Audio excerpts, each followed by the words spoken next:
Ver dağır, aldın mı vermeli. Verecek deyip aldın ha. Yanımda pul yok. Hemen devletten üyde de yok. Üyde olsa da verecek şu be. 50 manat ha. 50 manat men sana ne yapmadın dedi. Veriyor men sana. Koşur ya beni pulun aşağına kalma yani. Bırak kimi. Kulağına ne anladı? Ay ikimizin ne yapmadı ya? İkiyle mi bağırılacak? Eğer pulun bağırılsa. Ben alacağım. Koyun al koyarım bunu. Ben verecek ya. Rahat değilsin değil mi? Ağın dövalar. Ya. Ben ne yok? Ben bağırla koy ben ağın ben ne yok? Ya ben 50 manat çıktı. Bunda 50 manat. Yok. Ben giderim. Yok. Ben gidemem. Bu tek pulum. Değil mi pulun? Bunun kargıda pul verdik ha. Açın. Sen bana kargıda pul verdik 50 manat. Açın. Yıkazamaz. Ya kargıda yan çotarak gelen pulum var ha. Şu pulsu. Ya hadi yok dedin adamın tamına verir bana gerek ya. Hadi.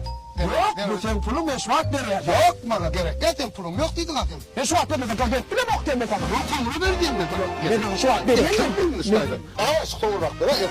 Ben ağaç sonra bak dedim adamı elini tutayım. Şuraya pulum. Tamam bak bu sana bu. Kötü öyle problemim yedik ya. Aa ben git vereyim onu. Ağam şu pulusu. Ben pulum oldu. Mevcudunda çıktı. Tencüzde çıktı. Sen pulun mevcudunda çıktı. Şu alnıma soğumuk verir istedi. Züğürde yatanırken ne pulum? Ne pulum değil mi ya? Aa ben ne pul yok. He valla. Sorusu var burada balım. Böyle ağam. Söylesin bol. Bolu ağam. Ferhat. Şu 50 manatı ben sana kardına ver ha. Kardını. Ha. O ne? Kardına vereyim sen vererdin de. Aldım. Gittim. Kardına var mı abi? Kardına. Ana dur onu ya kardına var şeyler küçük bakalım olma dur onu.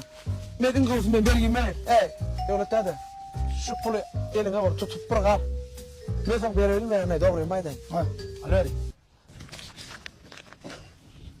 Fokulum. Bunu bana şey alırdın var yürü ver. Ağam. Hava. Malum yaran o. Hey. Ağam şu dermanı çok bana. Ne bunu? Bıdak bol duruyor öyle. Şu 50 manat kardına pul verdin bana.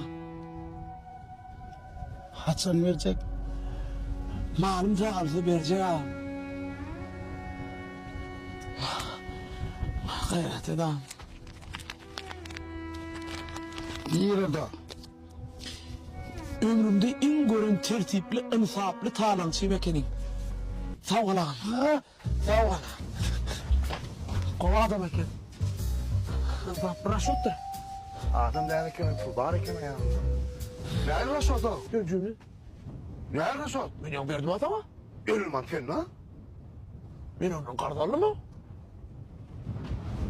Yer zapır sokyan o. Yer zapır sokyan o.